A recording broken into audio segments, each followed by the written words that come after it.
Welcome to the Salmon Runs YouTube. Enjoy the video.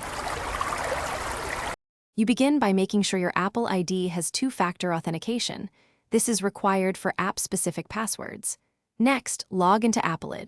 Apple.com, go to Security and generate an app-specific password. Copy it now. Once done, open Windows Mail and pick Add Account, then select Other or a map. You do this so Windows Mail can authenticate separately from your main Apple password. Make sure you have the app password handy for the account form. Now you enter the AMAP and SMTP settings. Set a map to a map. Mail, me. COM with port 993 and SSL enabled and set SMTP to SMTP. Mail, me. COM with port 587 and TLS or Startles. Use your full iCloud address as the username and paste the app-specific password you generated earlier.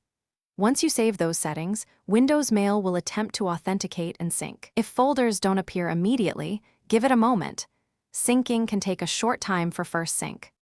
Finish by verifying folder mapping. Make sure Inbox, Sent and Drafts map to their iCloud equivalent so messages and flags sync properly. Then perform a manual send/receive to force the initial sync. You should see recent mail populate and outgoing messages send. If mail behaves oddly, check account settings, then the app-specific password. A single troubleshooting tip. If authentication fails, regenerate the app password and re-enter it. And confirm ports are 993, IMAP, and 587, SMTP, with SSL/TLS.